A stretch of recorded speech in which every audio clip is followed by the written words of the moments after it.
Okay, so good afternoon and welcome to this e-Memoir session. We're looking at implementing the prevent duty and strategy in FE and skills providers. This session is in association with a learning curve group and also Smart Assessor. We've got Beej Kaczmarczyk with us and also Danny Taylor from Smart Assessor, who will be providing input later on. We like to keep the sessions as interactive as possible, so keep the questions coming. I'm going to hand over to Beej now and I'll mute my mic. Thank you very much. Thank you, Marek, and good afternoon to everyone that's listening in, particularly to our subscribers. And as Marek said, today's webinar is courtesy of Learning Curve Group and Smart Assessor. And Danny will be joining us all the way through hopefully through the webinar, but also to complete some components and some parts of this webinar, which will give you some opportunities to look at some practical solutions to some of the issues raised, not only in the recent thematic review of the prevent duty, but also in the 150 or so inspections that have been completed in the FE and skills sector so far.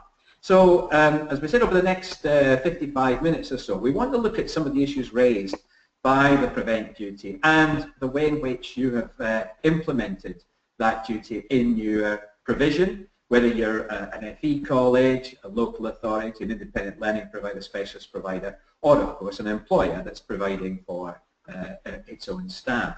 I think just to, in the first 6 or 7 minutes, I just want to just remind you of the context for prevent and where prevent fits within the overall government policy and strategy with respect to contest. It is a duty in the Act of 2015 to make sure that specified authorities, which includes training providers of different shapes, sizes and organisational structures, to have due regard to the need to prevent people from being drawn into terrorism. And that's obviously where the key word comes in, prevent. It's part of a 4, if you want, programme strategy called Contest. It was published in 2011 and in 2015 became a statutory responsibility of those organisations which are covered by it, the specified authorities, to make sure that it was implemented. And that was in September of 2015. Quite clear what the aim of the strategy is. It's to reduce the threat to the UK from terrorism by stopping people becoming terrorists or supporting terrorism. And that's, I think, quite significant, even in the changes since 2011, which it's actually changed the emphasis to deal with all forms of terrorism and non-violent extremism. And I think that's obviously very important.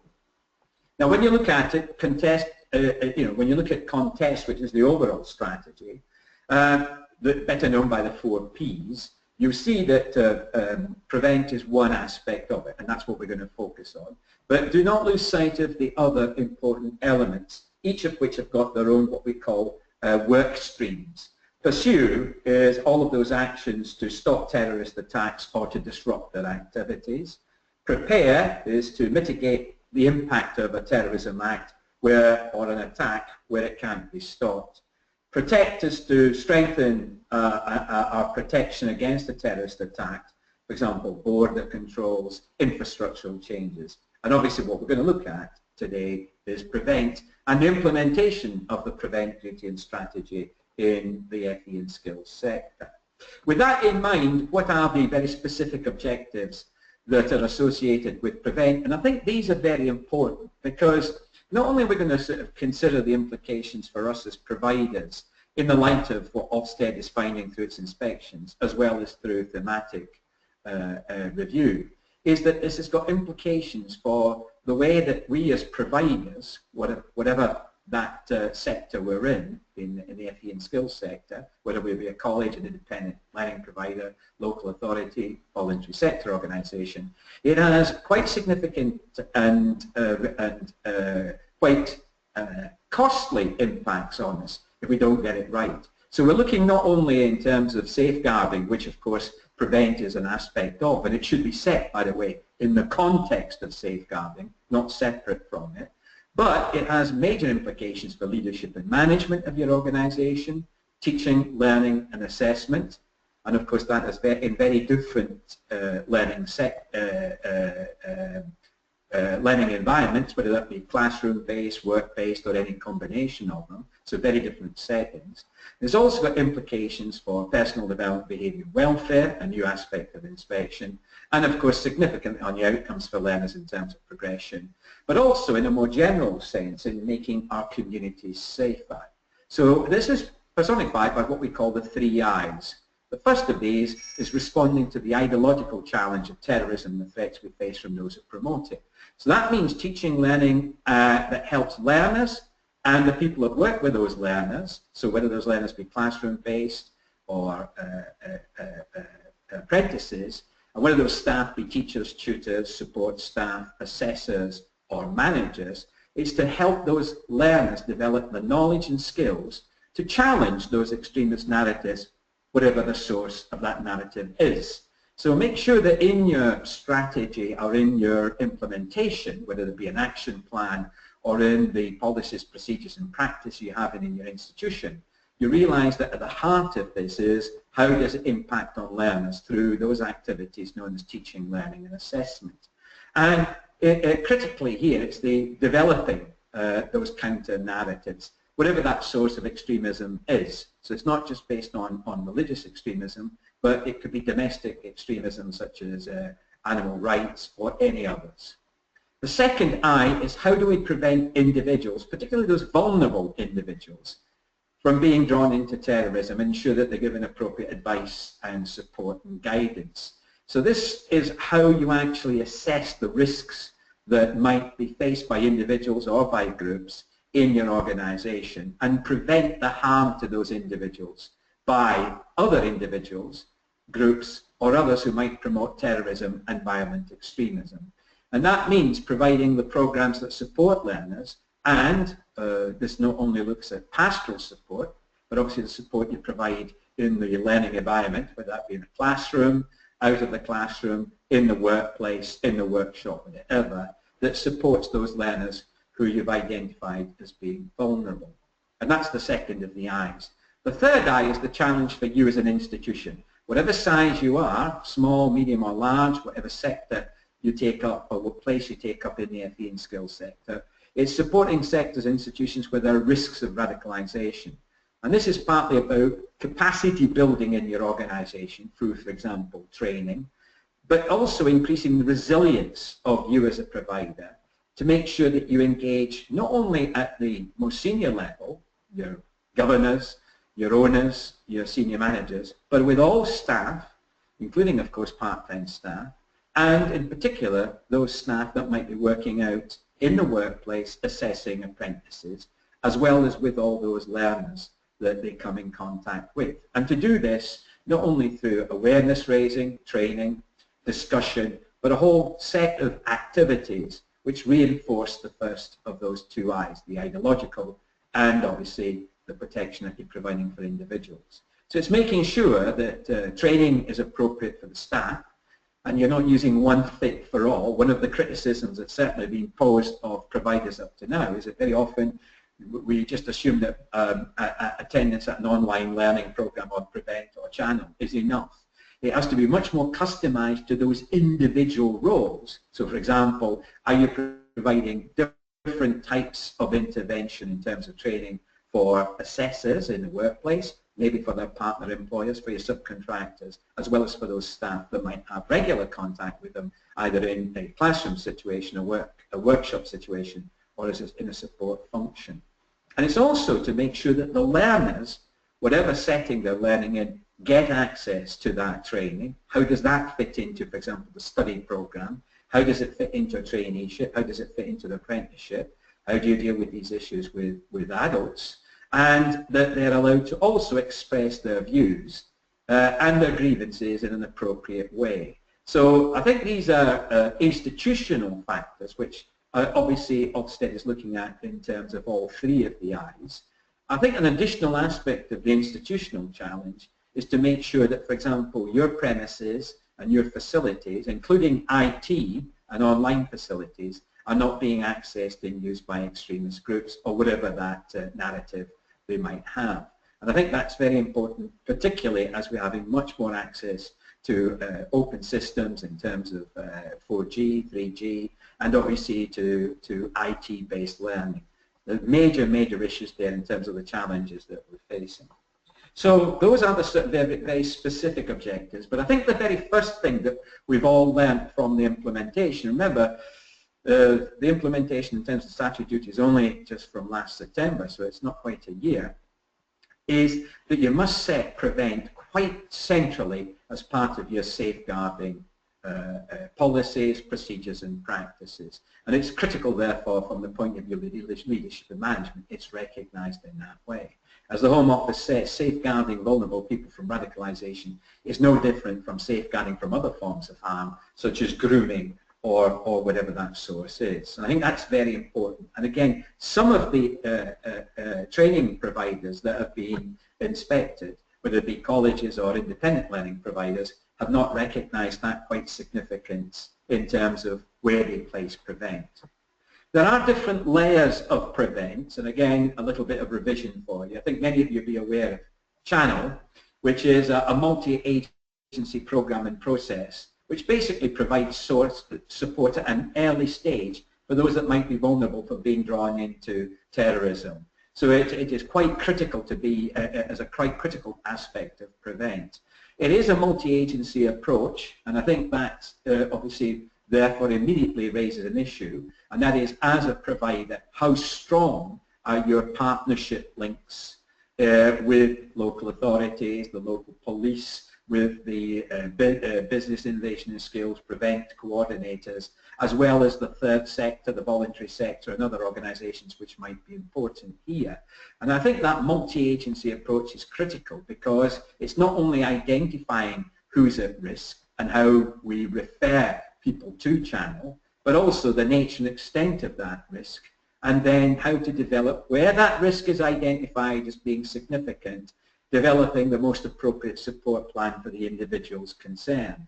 It is confidential, it is voluntary, the process involves referral, information from different sources, particularly managed by the local authority, a multi-agency panel which could include the local police and other organisations, the risk assessment which has got to be thorough, and again that is significant, and then the voluntary intervention. The intervention can be anything from a diversionary activity, sports, discussions with faith groups. It could be done through education and training. It could be a housing issue. It could be mentoring and coaching the young person. It could be to do with theological or political concerns. But nevertheless, there is a post-intervention assessment. Not all referrals to Channel actually do require intervention, and there are built into the system all kinds of what I'd call checks and balances to make sure that none of the referrals are malicious. I think the other aspect of prevent, which again you will be aware of, is what kind of training is provided for staff and obviously other people with an interest in protecting and safeguarding young people, and that's the workshops to raise awareness of prevent, better known as RAP. And I know again many of you that are listening in will have attended RAP, and these obviously are programs which are designed to give staff, and that means all staff. Here I have particular emphasis on those of you who are providers of apprenticeships. This should include your assessors, your workplace reviewers, and also, wherever possible, the supervisors and mentors who are actually employed in the workplace to promote and look after the interests of their apprentices. So it's not only having a better understanding of prevent and its links with safeguarding vulnerable individuals, it should also have clear guidance on what are the reporting procedures. So if I'm a member of staff running an evening class, if I am concerned about the safeguarding of a vulnerable individual, how do I report it? Who would I report it to? How does that process work through?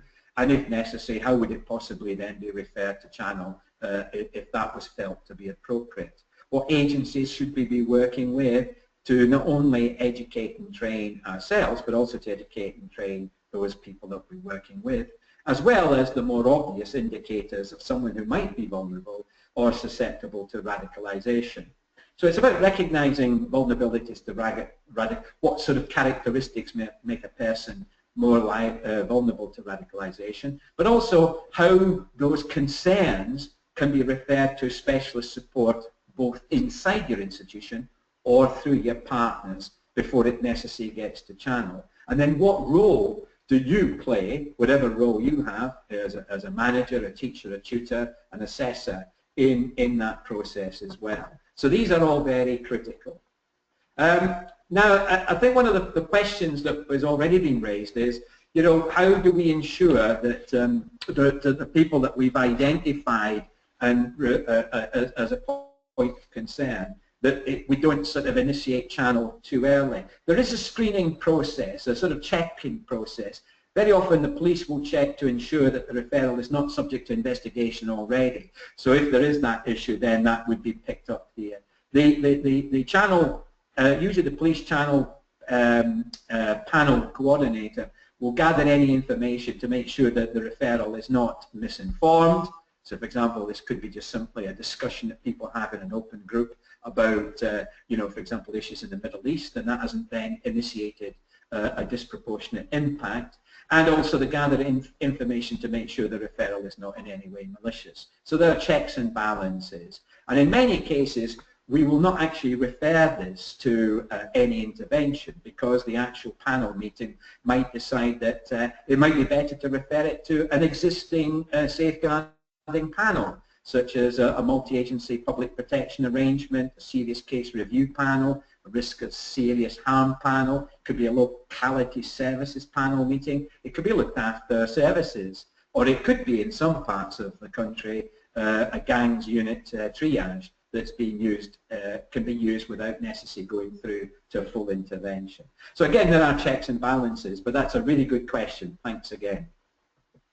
So in terms of the implications of this, it's also going to be seen as quite critical in looking at prevent as part, not only as part of safeguarding, but also let's look at some of the other aspects of the way in which we're developing those positive characteristics for a civil society.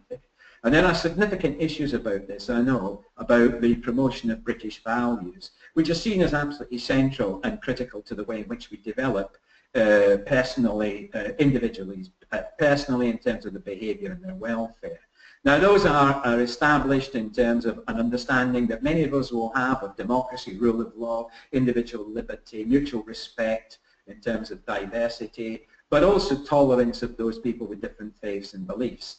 It does raise some very interesting questions, and certainly during inspection it has raised issues about the appropriateness of the way in which we deal and the way we promote those values without necessarily impinging on individual freedom of speech. And it does raise some very interesting issues. We are also critically involved in making sure that any markers or warning signs, right, that we pick up through these discussions, through any interventions, through what people say or believe or sometimes manifest in discussion, that we're not actually jumping to those conclusions too quickly. So for example, you know, if someone says, I believe that Britain's foreign policy has radicalised some young people, that's a valid point of view that person holds as long as they can justify it. It should not always be seen as a marker or a warning sign of someone that's subject to radicalisation or could be subject to radicalisation. So a key thing here about is what should be included in the training. In the training itself, for staff in particular, let's start with staff, I think it's getting that balance right between the prevent duty as part of safeguarding and obviously making sure that we do develop an open and a system in terms of actually demonstrating those values in practice. So I think again it would be critical to make sure that when you look at the training programs that you're offering students, have a look at best practice in terms of what other providers have done. Signposted, for example, if you use the Education Training Foundation, which has got lots of good examples, as well as what's been produced in terms of the toolkit by the Association of Colleges. The Association of Employment and Learning Providers has also got exemplars. But also just look through inspection reports, and including the thematic review, about what was included in some of those training programs. Obviously, we'll cover that because we ourselves deliver training to individuals in terms of learners, whatever context they're in, both through Learning Curve and Smart Assessor, and we'll show you some of those at the end of today's session. It's a good question. Thank you. I think it's just as important also to focus at this stage on the fact that the whole approach should be risk-based. So whatever institution you're in, that assessment of risk is quite critical. So in order to comply with the duty, always at the starting point, make sure you show an awareness of and an understanding of the risk of radicalization in your area or in your institution or in your organization. And sometimes we get questions from people living in some parts of the country where there might not be, for example, a distribution of the population in different religious groups, and say, well, what has PREVENT got to do with us? PREVENT and the safeguarding of young people from radicalization can come from many sources. As I said, for example, animal rights, white supremacists. There are all kinds of places that this can come from. So it's not just about religious beliefs and those issues that are normally associated with those. I think the risk-based approach should be quite clear. In the sector-specific guidance for FE and skills sector, which is our sector, it's about clarity at leadership and management level in terms of policy, procedures and practice. It's the criticality of the way that you work in partnership with the relevant organisations, which in many places has been seen as a weakness, and some have failed to actually have an open information system with local authorities. Sometimes that's come from the local authority side, with the police, with this PREVENT coordinators, as well as with other agencies that they could be working with, including their partner institutions. So, for example, our colleges in an area working together along with their partners, if those partners are local authorities and training providers and subcontractors. The capabilities bit is much more about what we then do in practice. Is it not just a systems approach? If it's a procedure or systems approach, how well do we know those systems work? Do we test them? Are they reviewed regularly? Is our staff training effective? The question that Kelly's asked is, you know, if we do have content in the training program for individual learners, it looks at British values, it looks at how to safeguard yourself online. Do we check that this has got an impact on the learners? For example, do you give them assessments? So, for example, if they've done a unit on protecting myself online from, for example, radicalization or from grooming, how well has that student learnt, or that trainee or that apprentice learnt the key principles and knows how to do it? There's no point saying we've provided the training if you don't test whether the training has got impact. I think that's a key question, Kelly. Whatever you do, there's got to be a check on impact in some way. The scope of PREVENT, by the way, in terms of the FE and skills sector, and this is specific to what we're doing today, is it covers all of the FE colleges, that's general, sixth form college and specialists, all training providers on the register of training organisations with their skills funding agency, including subcontractors.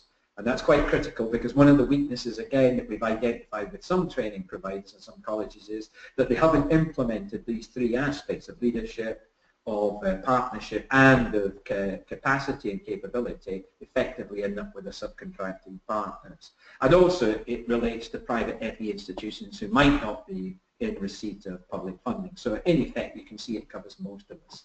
One other little point, this should not be seen just as compliance. Again, in some organisations, the weakness seems to be that although they espouse everything to do with PREVENT as part of safeguarding, it is purely just a sort of checklist, tick list approach.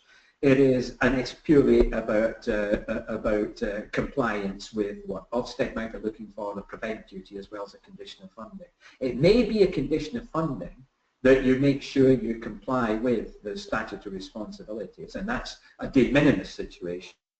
What we're arguing here critically, if you want to be successful, what you want, particularly if you want to demonstrate how effective your implementation of PREVENT is, it's going to be much more than that. And therefore it's got to permeate through all activities at the organisational, at the ideological and at the individual level. In terms of the common inspection framework, safeguarding is part of leadership and management, and obviously it will determine if you're a good provider where you continue to be considered to be good. If there are any issues about effectiveness of safeguarding, it can lead to a full inspection. There's an increased emphasis on ensuring that safeguarding arrangements meet statutory requirements, promote their welfare and prevent radicalisation and extremism, and that's tested during inspection. But don't forget the new judgment that's now there in terms of personal development, behaviour and welfare, which is critical. And here, key questions are, for example, how well do learners know how to protect themselves from the risks associated with radicalisation, extremism, forms of abuse, grooming and bullying. So you can see there about how well do learners know. So it's the practice, it's not the policy and procedures, it's how can you demonstrate the learners A, have covered the content, B, understand it, and have started to assimilate it in part of the skill set they've got and the behaviours they have. It includes through the use of the internet and how well they understand the risk posed by adults or young people who use the internet to bully, groom or abuse other people, especially children, young people and vulnerable adults. So again, quite a significant mention here about access to the internet and what online safety training and mechanisms and protocols you've got in place. As I said, if there are any issues about the effectiveness of your safeguarding, it can lead to obviously worse inspection grades, or if you're a good provider, to a full inspection. But of course, don't forget that the relevant authorities can take action outside of the common inspection framework if there are particular concerns expressed, complaints or issues that arise from radicalisation. Now, Ofsted conducted a thematic review, and I think this is what to some extent has initiated today's webinar, because many of you were asking us, well, could you look at this, could you cover it, and what are the implications? It was a review of the first year of the implementation of the Prevent duty. So it was conducted between November of last year and May of this year. 37 organisations were surveyed through visits, and another 46 full inspections or monitoring visits were taken into account of. Of those 37 survey visits, only 8 were independent learning providers, 2 of which, by the way, did end up with inadequate inspection grades. What they were looking at were these key questions, relating to external speakers and events, make sure there's a proper risk assessment, partnerships with different agencies and their effectiveness. Are you assessing risks effectively enough, comprehensively enough, not just a tick box activity? How are you protecting people from inappropriate use of the internet and social media? And to what extent is staff training and pastoral welfare support contributing to learner safety? Now, these are all quite critical questions that, if you haven't been inspected yet, right, what I would strongly suggest is you use these sort of, if you want, themes to test your system now, and the key thing is how consistent would be your responses to each. There's no point having a positive in each if it doesn't apply, for example, to all of your trainees or all of your learners in whatever context they are, but also if it is not consistently applied from day to day, week to week. In other words, you've done it once, the training, but how often have you revisited that training and updated it?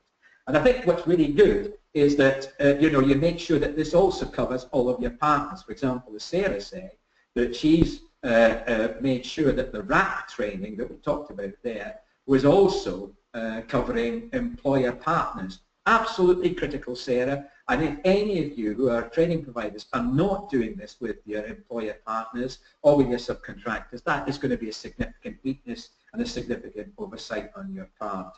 And don't forget, this also includes not only the RAP training itself, the raising awareness, the how to refer people and what can happen in terms of the outcomes from that. It's also about this thematic review. It had some quite, it's to some extent, the review itself, was it too early, was it comprehensive enough? You can ask these questions. What it did find was that there was considerable variation in how effectively providers have implemented the Prevent duty. Now, I'd have expected that, given that a lot of the training and a lot of the information and awareness raising has only been done recently. Remember, this is only a recently introduced duty, even though it's been around in some shape or form since 2011. What I think was critical was that general FE and sixth form colleges, where the majority of learners were enrolled, had made more progress than other types of providers visited. Now, that doesn't necessarily mean they were all brilliant, but it does mean that generally there was more progress there than in, say, other providers. The majority of providers, that's FE colleges and independent learning providers, had implemented the duty in terms of the guidance that was initially issued well. However, a worrying number of providers, particularly independent training providers, small providers, and you can understand that where there might not be the staff availability, and those working in isolation, for example, where they're not partnering, might be struggling to implement or are struggling to implement the duty. Now, this could, of course, be used in many different ways. And I think one of the key things that's come out from this is that there's going to be a bit of caution about this thematic review. I think what is critical is that inside the review itself were lots and lots of examples of good practice. And Kerry, in response to your question, any top tips in relation to things like tutorial provision? We'll be looking at, for example, how learning at college covers a lot of the stuff to do with Prevent in tutorials, as well as Smart Assessor's application of those. But I think one of the key things there is to look across those thematic reviews, look at the examples of good practice and say, oh, well, we do that, for example, when we do Prevent or British values as part of tutorial, but also to engage at the local level. Kerry, you're based in Bedford. So if you and other colleges and training providers ran, for example, best practice benchmarking, an hour-and-a-half meeting where you swap resources, and for example, how have you addressed the issue of radicalization versus personal liberty? With that question I posed before. I don't agree with Britain's foreign policy in the Middle East. Now, is that how do we open up that discussion without necessarily identifying the person, referring them to some channel? Is that the best tips will come from you working with other people in the same area and the same sort of range of students and learners. But we will also look at some of these issues, Kerry, before we finish this afternoon. Now, I think, as I said, a word of caution here, and certainly this is coming from all kinds of sources, not only from the training providers and the colleges, but also from other the local authorities, for example, is the first question is, whatever the outcomes of the review, and I'm sure you've read the review, it came out in July, it is, how accurate is this picture of the whole of the sector? Now, don't forget that you're only looking at 37 survey visits and 46 full inspections. Most of those inspections were on a risk-based approach, and we would have expected those institutions where there might have been issues about the quality of provision, about leadership and management, about safeguarding, were in the first batch of those that were inspected. Therefore, we might expect better practice with the latter inspections, and we start to see that already. And also, I think another picture is, although there were issues raised about generally, 22 of the 37 providers had implemented the duty well, is that there was also quite a lot of good practice case studies, which I think you should be looking at this. And I think that is as critical as any other of the messages coming from the thematic review. There are concerns from FE colleges that generally they came out better from it, and therefore why are they being put together with all the other providers? Again, there were some issues there in some of the colleges, and again, independent learning providers have said, well, wait a minute, you're only looking at 8 ILPs visited. Is that indicative of what's happening in ILPs throughout the length and breadth of the country? And I'll show you, for example, how more recent inspections of some of the independent learning providers have shown a very different picture. I think also it's got to be absolutely clearly understood that when we look at the Common Inspection Framework being applied in the FE and skills sector, there are different influences and exposures in different learning settings. For example, it's been clearly said by the Association of Employment Learning Providers that one of the big issues here is that a lot of apprentices, the bulk of their learning, actually happens in the workplace on employers' premises. And that does start to raise the issue about how well can we implement the duty and strategy when a large chunk of an apprentice's time is spent with their employer, which can have obviously very different ramifications in terms of what they're going to be exposed to. However, I think what that raises, and certainly one of you has already said it, is that immediately raises the question about, well, how well do we screen those employers, for example, for terms of work placements or in terms of the apprentices, but also how do we engage those employers, and in particular employers' staff, through the RAP training and through the awareness raising, as well as the systems and processes. So they're critical part of the actual process of identifying where there is someone at risk and making sure that that then is adequately addressed. I think there are more general issues about safeguarding that the report threw up, and I think that's quite the review threw up. And particularly that applies to independent learning providers, who I think very often will admit that their safeguarding systems and processes are just being developed and have not fully formed yet. So I think there are some significant cautionary points to be. But the issues that were raised by the thematic review, and I think that's what some of you have already said, are quite critical.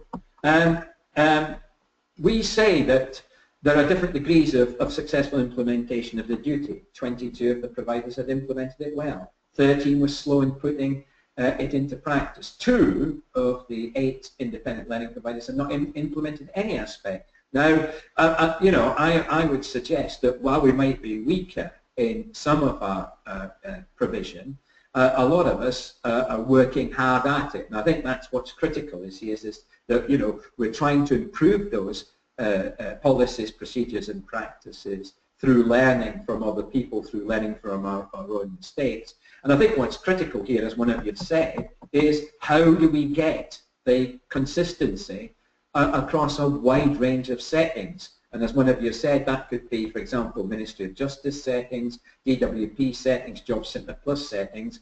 Particularly when you're working with a large number of employers, it's much harder.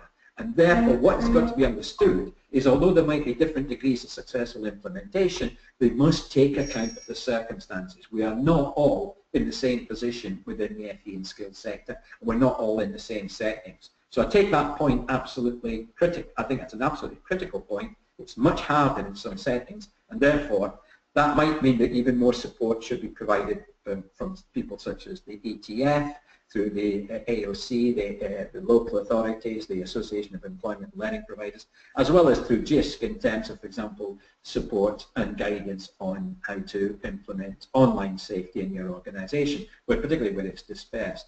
What they did find was that partnership working was not always effective, and again, this was some cases unaware of the types of support they might get from ETF, the Employment Training Foundation. If you've not looked it up, go for it and see what kind of training they provide. It's very comprehensive, as well as obviously from local authorities, and sometimes that was local authorities themselves. I think independent learning providers arrangements for sharing information were seen as ineffective. That's partly because we haven't got the staff, as you said, we're spread across a whole lot of different locations. And I think it's just about making sure that you develop a robust information sharing protocol with your partners and external agencies, and that obviously is consistent with data protection. I think risk assessments were lacking sufficient detail. We admit to that. They're very often we're not as comprehensive in the risk assessment as we can do, and I think here again it's to make sure that you do have a risk assessment against all activities, including, for example, work with subcontractors and employers, but make sure that it's not just a tick box, that you have a comprehensive evaluation of risk, and the risk can be different in different settings. So it's not one size fits all. The staff training, again, exactly the same issue. It's not one size fits all. And I'll look at some of the issues that raises. The policies and procedures to check external speakers did not always work well in practice. I think that is absolutely critical, and you see that's a real feature of particularly what's going to happen after September, when there's going to be a more robust application of the duty in terms of inspection. So again, it's making sure that any speakers that are allowed onto premises to talk to your learners or to your trainees have had appropriate checks on them in terms of the suitability, and using the different institutions to help you, the local authority, the BIS, prevent coordinator, or the local police. And also the key issue that came up with inadequate protection.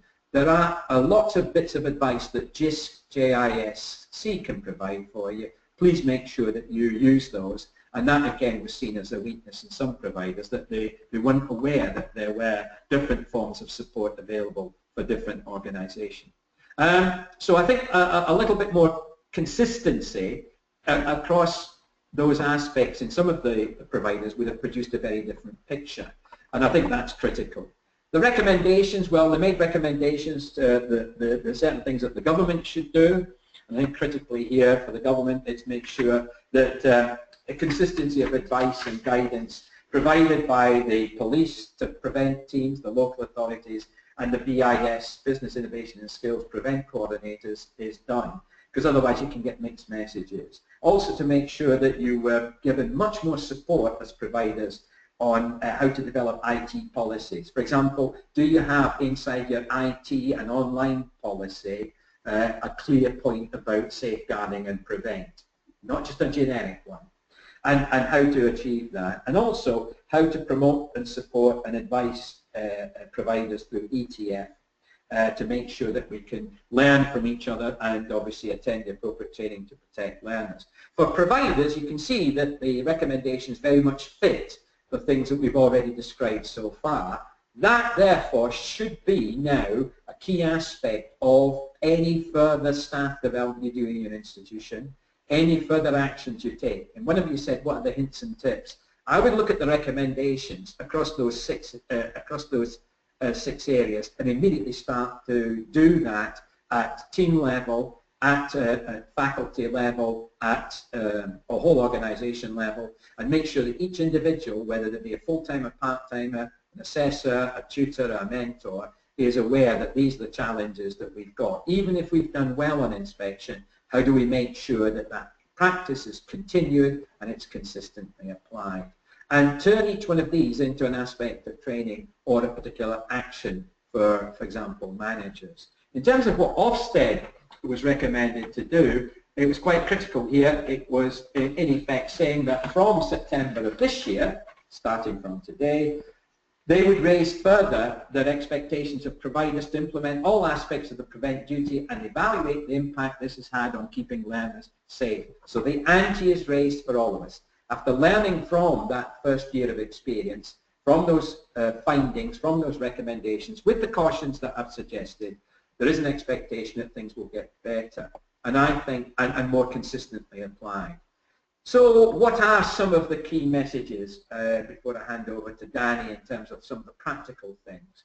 I think there are some fundamentals, and test this out. At your institutional level, is there a clear ethos and culture from the very top of the organisation that permeates through every activity, right down to the individual interaction with a trainee or a learner, in terms of how fundamental is safeguarding in terms of our ethos and culture? So this is not something that's added on. It's part and parcel of our being as an institution. How well do we share information at different levels with those partner organisations and particular employers? For those of you listening in with apprentices, that is certainly something that already one or two of you have taken significant action on. How good is the education and training that you're providing for both staff and for learners, including your apprentices? And don't forget, that should also extend to your employers, supervisors, trainers and mentors, as well as your subcontractors. And again, as some of you have already identified, that's the first big change. In terms of what you were doing in terms of the raising awareness training initially, in terms of RAP, now you're doing it with a broader range of partners. I think the other thing is to make sure that your policies and procedures are reviewed constantly and checked against any circumstances or situations as things develop, as new threats become more apparent, as new developments become apparent, particularly in the way in which your policies and procedures relate to online protection. And I think as the key message that comes through is that it's going to be consistent application of the practice. There are the 3 Ps, policies and procedures, and most of us are very good in the first 2. It's the third one that's caught us out. So in terms of the third one, here's just an example from one training provider of a detailed action plan to put all of the policy and procedures into practice. So for example, a clear action plan on training, top to bottom, from the very top, governors, senior managers, right through to all the staff, including subcontractors and employers. So make sure that any employee you're working with has a member of their staff attended the training, and what was the review of the training, and how often is that training being updated. Exactly the same with subcontractors. Do all of the support services in your organisation, not just the teachers, trainers and assessors, but for example, what about finance, student services, estate staff? Do they also understand how to refer, update, and to make sure that all of those different aspects of prevent, such as early interventions, assessment, that paperwork is understood, so people not practice completing the paperwork based on maybe a simulation or a role play. That should be critical in the training. IT systems we've already talked about, effective use of firewalls, filtering systems, people accessing extremist sites, all of those things, there should be a clear set of not only protocols, but practice in place. In your institution, for example, do you have monitoring of posters and literature that students are circulating internally, or appearing in walls, or appearing in workshops, or, for example, in the employer's premises? Is that looked at when, for example, you're doing workplace visits? How often do you pull the resources of different partners, such as community groups, volunteer groups, learner groups, such as the student union, and pull them together to get more effective use of those resources? One of you said, how do we get, make the staff training budgets go further? Well, invite more people to it, share some of the cost, but also make sure you bring in the appropriate speakers. A safe place for young people to discuss terrorism. How well equipped are your tutors and trainers to recognise what is healthy discussion as opposed to something that's different? And can you make sure in terms of those policies and procedures that you test them across every location and every partner to make sure there's no little gap in this at all? I always advise to make sure that in my action plan we know who all the police contacts are, we know who the identified member of staff in the institution is for Prevent. Can I just check, how many of you is the Prevent lead in your organisation also the safeguarding manager or safeguarding officer? So just by a show of hands, how many of you is the Prevent lead or Prevent coordinator also the safeguarding officer or manager? Yeah. Yeah, there's quite a number there putting their hands up, Beej, and quite a few yeses in the question and answer facility there. Thank you very much. Yeah, and I mean, one of the things that Sarah Jane has raised, by the way, which is a really good question, is how can we implement, for example, control over IT systems on an employer's premises where they control their own? I think it's partly, Sarah, when you bring the employers in to do some of the RAT training and the follow-ups, particularly where we're doing updates, I think sometimes they weren't even aware that that could happen. And therefore, I think, although they don't have the same legislative duties, it's that awareness that when a person is an apprentice who's actually learning in the workplace, is that the duty extends to whoever works with them, particularly those people that work with them as a mentor or coach. So I think although there isn't that same legislative responsibility, statutory responsibility, it's just simply good practice. And I think it's also, I know it's lower down in their priorities, but again, it can avoid some of the possible issues that might arise later on in terms of reputation, in terms of even danger to other workers in that institution. Remember, this is about community safety, not just the safety of the provider in terms of their institution. I think is there a local Prevent board? If there is, are you regularly attending it? Do you pull in people from that board to advise and support? There are tensions with the student union, and clearly some student unions are very, very suspecting of what might be the motivations behind it. Bring them into discussion, bring them into the training, bring them into the consideration of different aspects of this. And that, I think, relates particularly to this issue of freedom of speech. Make sure you have a clarity that Prevent is just as much about the things it isn't as it is about the things it is. And make sure that's a constant feature of any of your training and any of your awareness raising. It's just as much important to say what Prevent is not about as it is about. I would certainly have much stronger protocols on external speakers, and I know many of you have got that well in place. And also how to deal with these incidents so that all of your staff, not just your support staff, your chaplaincy staff, your pastoral staff, but your assessors and other people have been given opportunities to actually identify an incident and then give practice in how to deal with the incident, including the paperwork. So it's going to be practical, not just a wearing awareness raising. When employers are taking on an apprentice, they're also subject to legal requirements and should be aware of their responsibilities. I just want to make sure that this point is clear. Thanks, David. As I said, when an apprentice is taken on by an employer, it's part of the contract that they understand that those statutory duties they've done that work specifically with them. And Diana's added a very useful point. We've done specific prevent training with the Students' Union in response to their request. Absolutely brilliant and spot on. So I think there are very practical things, and I would see these action points being reported on, signed off, but then constantly revisited to make sure, are we testing it? I think we're getting more positive news. And here are just some examples from inspections that were reported in the last month. And it does show a picture that's, I think, gradually getting better as we're getting more familiar, more confident, and more capable at implementing this strategy. And I think hopefully for those of you who have not been inspected yet, as a result not only of the thematic review and you looking at what's being done by other providers and other webinars on these issues, you'll start to see that you'll be able to deliver similar advantages. So what can we do at Learning Curve and Smart Assessor maybe to, for example, work with learners whatever context they're in, whatever setting they're in, so they're more effective and be able to more effectively deliver and implement prevent. Over to you, Daniel. Fantastic, thank you, Beej. Very interesting.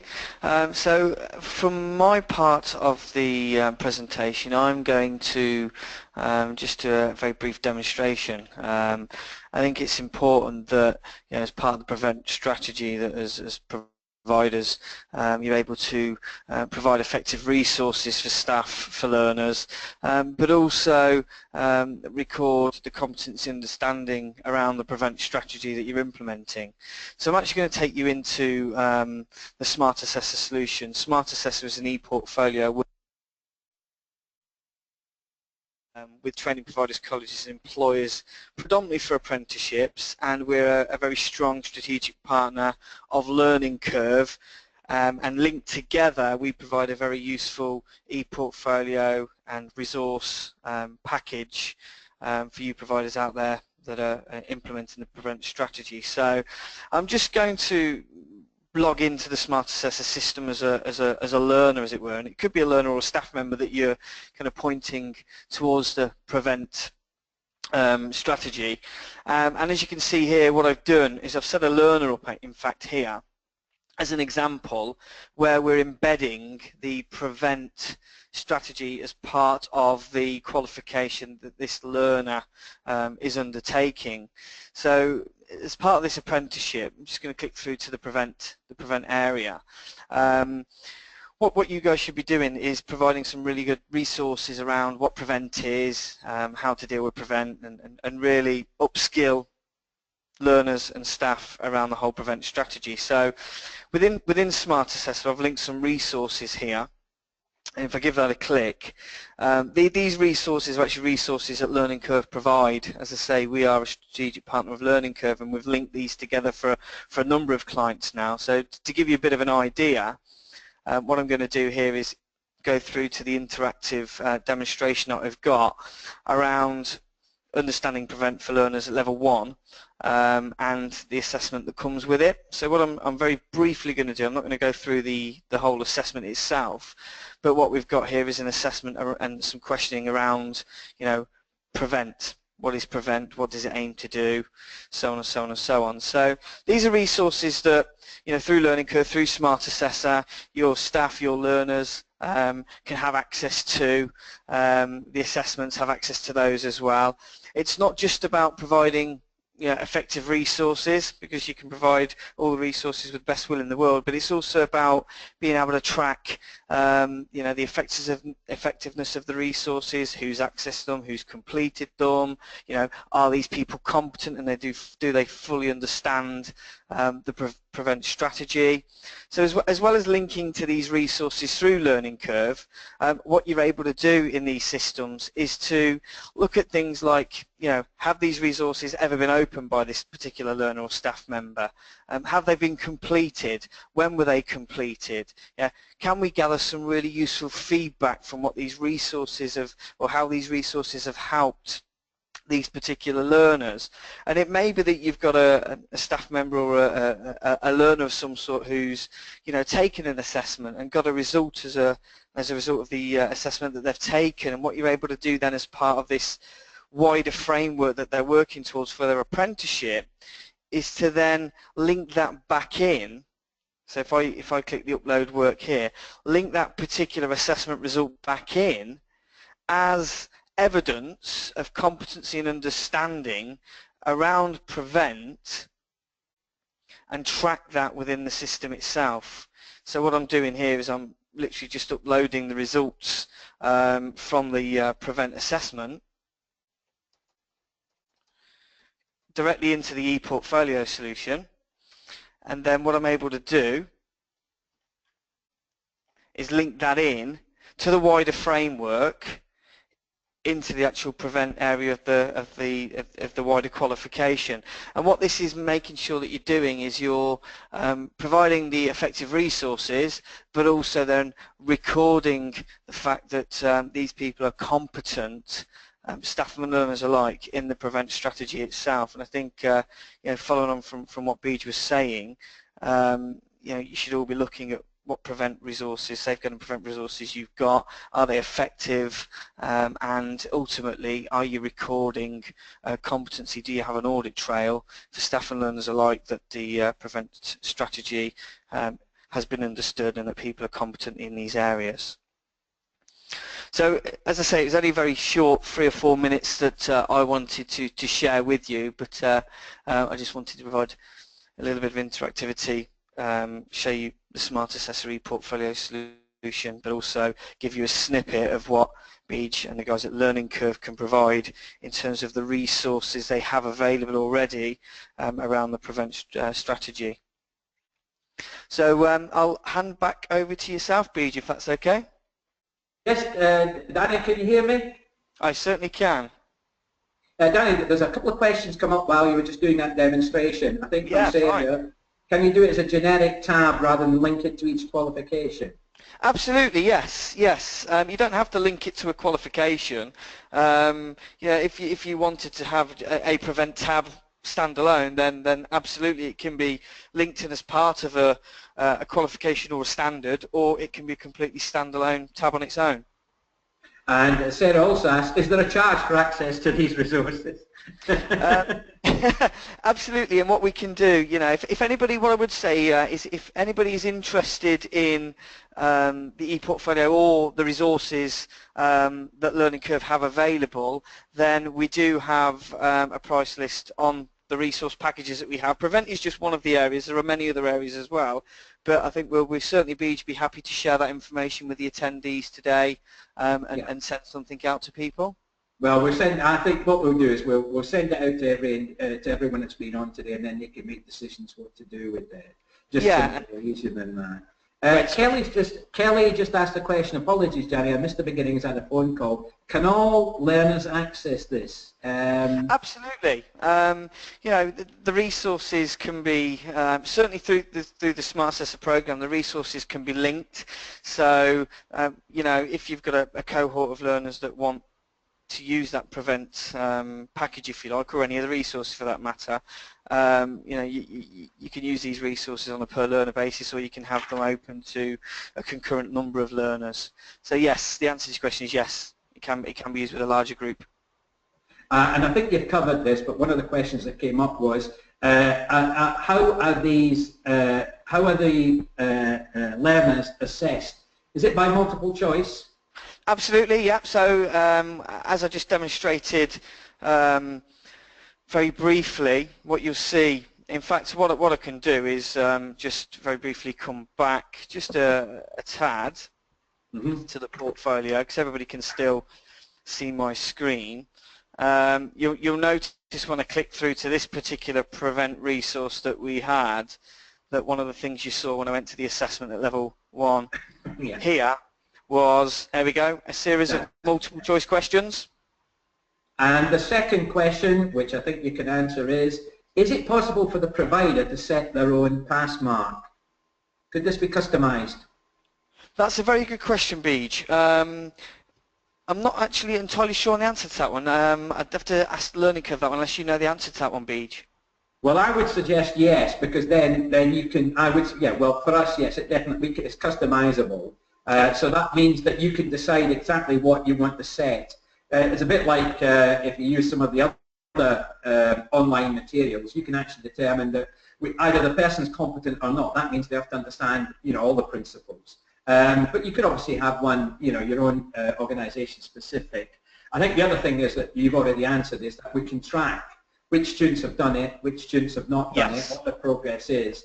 And the other thing I think that I would like to add is all of these materials are being revised continuously, so that as new issues become more apparent, we can always go back to the learners and again check out their understanding. Because I think one of the problems with this is, and certainly a criticism that was made of some of the providers was, the learners went through a Prevent Learning or British Values Learning, and then it wasn't updated, it wasn't revisited to ensure that it was being updated and that they still understood how to protect themselves and what to be aware of. So I think now the other question is that, or maybe it's a challenge for us, is that we have to, as the providers or as the publishers, revisit these materials on a regular basis to make sure they're being updated, particularly for new vectors to become more apparent.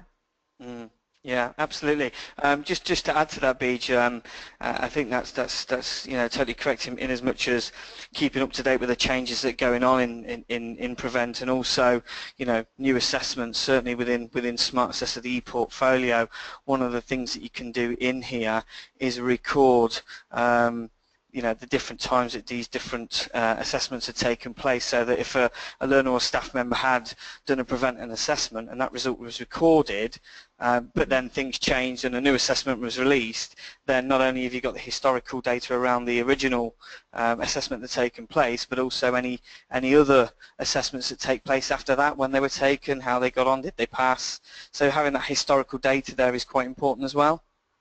Good, good. And I think the other thing is, just one other question is, obviously at level 2 and 3 we're expecting more discussive and more fuller answers. So again, it's shaping the assessment to take account of that, which could be simulations, role plays or whatever, couldn't it? Yeah, absolutely.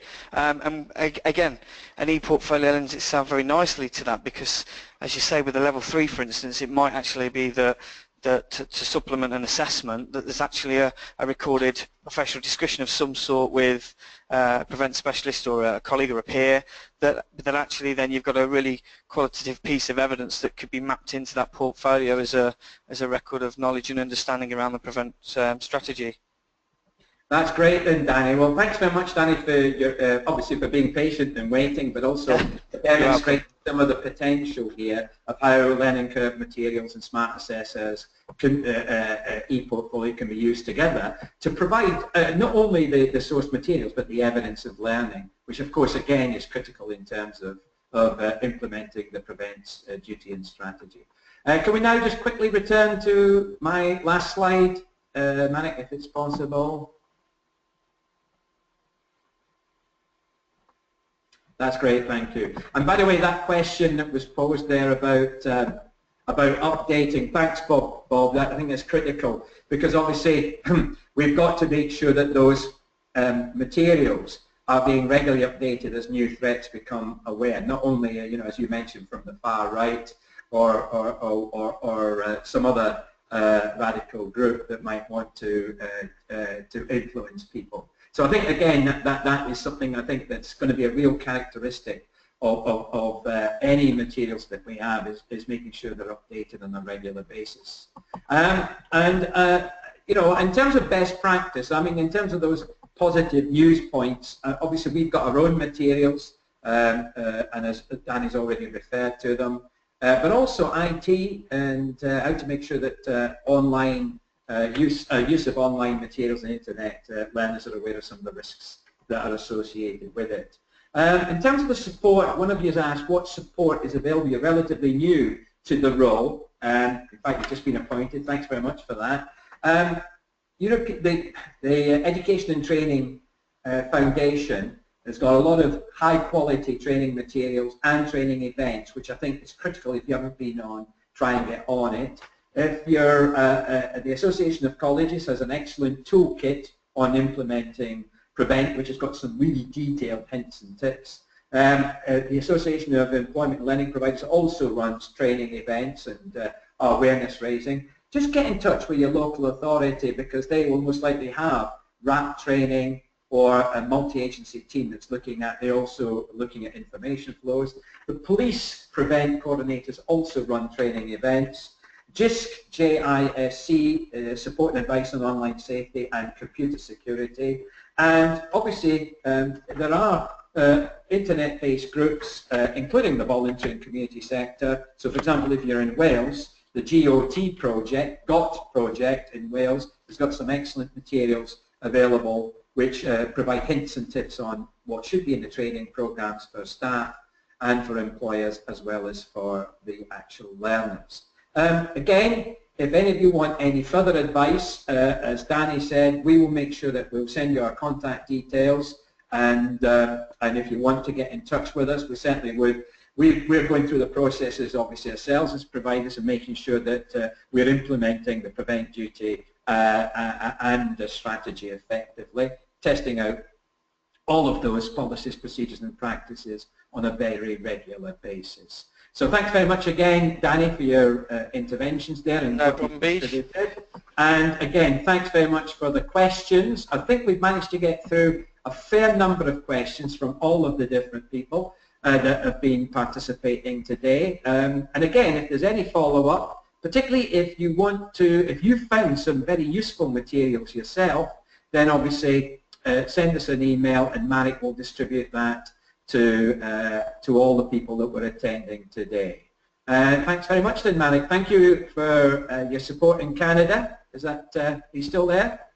Yeah, I'm still here, thank you. I'm just getting back to some other questions and thoughts from attendees today, because it's been a really lively one. There's been plenty of great insight, actually, and it's just made me think we might maybe look towards a future event which is perhaps more shaped around just sharing information, actually, as well. We could perhaps look at some of it in a live environment as well.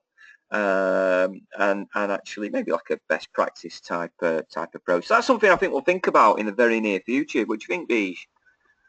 I think so. I think two things that hit me is that some of you have come back with very, very good questions and also possible solutions on how to make sure that Prevent is going to work effectively in partnership with the employers. Because of obviously, you know, and as I said, there is a duty on employers that any employer that has a work placement student or an apprentice has got to be covered by this. I think the other issue that one of you has raised is the importance of how well we incorporate and involve our subcontracting partners, because remember, as a lead contractor, you have the statutory responsibility. You can't simply devolve it to someone else. So you've got to make sure that your subcontractors, and obviously with the changes in rules affecting subcontractors next year and the tighter controls of the subcontractors, that's going to be easier. I think that's going to help. The other thing is, not everyone really understands what we do in our sector. So again, I did say working with JISC was important, but make sure that that you keep explaining to JISC colleagues that what a study program is or what an apprenticeship is, so they're aware of some of these issues that you might face in terms of online threats. So again, there is a role for us to educate some of the support organisations, and where local authorities might not understand, for example, apprenticeships, then again, I think we should be helping them as well. And I think one other point, by the way, is that you can have all the protocols in place, you can have the firewalls in place for IT, but Leslie, who made a very vital comment, I think, is that rather than just control things, shouldn't we be teaching all our learners and all of our users how to use IT safely and how to report potential dangers? And Leslie's absolutely spot on. I think that should always be, and certainly as part of our course offer, to make sure it's the learners themselves that learn and have the confidence to use IT safely and to report what might be potential dangers, such as grooming or materials which are simply not suitable or don't deliver in practical senses the things that we hold true and dear as our own values, whatever those values are. So I think that's a key issue there that Leslie has raised. I know she's left, but thanks very much again. And can I just also suggest that those of you who are thinking of it, make sure that if you are going to involve the employers and the employer staff, you actually do it, you know, and if they say they can't attend, at least give them examples and send them the materials and check that they've received them. So then at least you're giving them some of the key aspects of the PREVENT strategy. Thanks very much then. Thanks very much, Danny. We'll close the recording down now.